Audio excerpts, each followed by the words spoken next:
Hello everyone, good morning. সকলে কেমন আছো? আশা করব সকলেই ভালো আছো। আর আমিও ভালো আছি। আমি সুস্মিতা। আমার নতুন আরও একটি ব্লগে তোমাদেরকে জানাই অনেক অনেক স্বাগত আর ভালোবাসা। আজকে হচ্ছে শনিবার, সকাল এখন বাজে তোমার 8:30। তো ঘুম থেকে উঠেছি অনেকক্ষণে। আমার সমস্ত আশিপাশি সব কাজই কমপ্লিট হয়ে গেছে।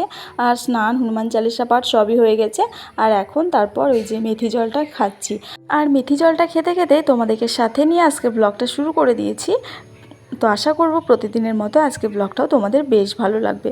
ভালো লাগলে অবশ্যই চ্যানেলটা সাবস্ক্রাইব করতে হবে আর অবশ্যই ভিডিওটা কিন্তু পুরোটা দেখতে হবে।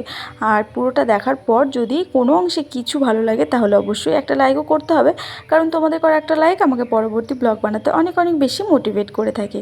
তো চলো, মেথি জল প্রায় আমার খাওয়া কমপ্লিট। তবে জানো তো, মাম্মাম এখনও ওঠেনি, অনেকটা দেরি হয়ে গেছে।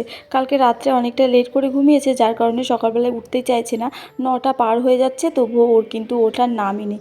এই যে দেখো, 9টা 10 বাজে আর ও এখনও ঘুমিয়ে রয়েছে। তো যাই হোক, আমি ততক্ষণ গান শুনছিলাম একটু মোবাইলে ব্লুটুথ কানেক্ট করে। তো তারপরে এখন মাম্মামও উঠে পড়েছে। এবার আমি চাটা খাবো আর এদিকে চা খেতে বসেছি। আর এই যে ছোটো ম্যাডাম এসে হাজির হয়ে গেছে। তো ওকে একটু কোলে নিয়ে আর কি দুষ্টুমি করছি আর ওকে একটা বিস্কুট দিয়ে খাইয়ে দিচ্ছিলাম। তো যাই হোক, চাটা এখন খেয়ে তারপরে মাম্মামকে ফ্রেশ করাবো। আর দুপুরে রান্না বান্না দেখা যায় কী করা যায়। আজকে তো শনিবার, পুরোটাই নিরামিষ হবে। তবে আজকে তোমাদের দাদাভাই আর সকালে খেতে আসেনি, বললো আজকে শনিবার হাফ টাইম চলে আসবে তাড়াতাড়ি, তাই বললো যে সকালে আর যাব না। তো সেই কারণে তাড়াহুড়ো নেই আর কি, আস্তে সুস্তেই করছি। তো তারপরে চা খেয়ে মাম্মামকে ফ্রেশ করিয়ে দিলাম, ওকে ব্রেকফাস্ট করিয়ে দিয়েছি ম্যাগি। তারপরে এখন আমি দুপুরের এই যে রান্নাবান্নায় এসেছি।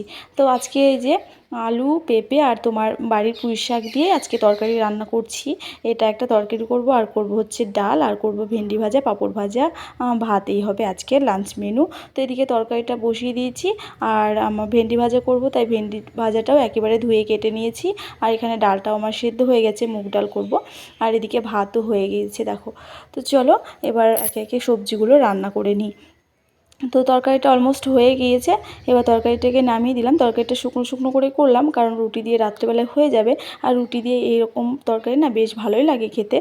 মিষ্টি কুমড়ো পুঁই শাক বা আলু পেঁপে পুঁই শাক দিয়ে এরকম ঘন্ট টাইপের তরকারিগুলো বেশ ভালো লাগে রুটির সঙ্গে। তো যাই হোক, এখন এই যে ভেন্ডি ভাজাটা বসিয়ে দিলাম আর পাঁপড় ভাজাটা করে নিয়েছি। তো এদিকে ভেন্ডি ভাজাটা হতে থাক আর ততক্ষণে আমি বাকি যে টুকিটাকি কাজ আছে, মানে ডেইলি এগুলো করতে থাকি। রান্না বসিয়ে ধরো জামা কাপড় তোলা, ঘর দোর ঝাড়া, তারপরে তোমার কিছু টুকিটাকি কাজ থাকে সেগুলো করে নিই, সুবিধা হয় আর কি। তো এখন পাঁপড়টা ভেজে নিয়েছি, তার পাঁপড়টা এখন প্যাকেটে করে বেঁধে রাখবো, তাহলে আর কি নরম হবে না। তো যাই হোক, যদিও তোমাদের দাদাভাই তাড়াতাড়ি চলেই আসবে। প্রায় এখন তোমার কটা বাজে, 12:30 একটা বেজে গেল, ওই 2-2:30টার দিকে চলে আসবে। তো যাই হোক, চলো জামা কাপড়গুলো নিয়ে আসি।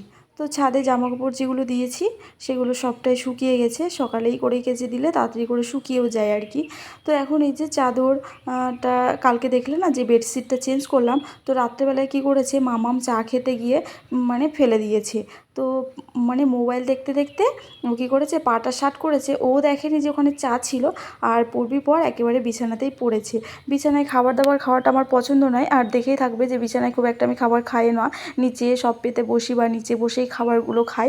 তো কালকে কি মনে হলো, ভাবলাম যে তোমাদের দাদাভাই ছিল, তো বললাম যে চলো এখানে খেয়ে নিই চাটা। তো তোমাদের দাদাভাই চাটা খাওয়া হয়ে গেছে, আমার চাটাই ছিল। তো ওইভাবে মানে পা শার্ট করতে গিয়ে ব্যাস ফেলে দিয়েছে। তাই চাদরটা আবার আর কি রাত্রিবেলা চেঞ্জ করে সে জায়গাটা ভিজা কাপড় দিয়ে মুছে আবার আর কি তোমার আর কাঁচা ধোয়া চাদর পেতেছি। তো সেই কারণে চাদরটা রাত্রিবেলায় ভিজিয়ে রেখেছিলাম। চায়ের দাগ পড়লে না উঠতে চায় না সহজে। তবে কালারিং চাদর হলে অতটা বোঝা যায় না, কিন্তু যদি হোয়াইট কালারের চাদর হয় তবে সেই দাগটা একদম স্পষ্ট বোঝা যায়। তো একটুর জন্য আবার পুরো চাদরটাই বাদ হয়ে যায়। তো সেই কারণে রাত্রিবেলায় ভিজিয়ে রেখেছিলাম, তো সকালে করেই কেচে দিয়েছি, শুকিয়েও গেছে।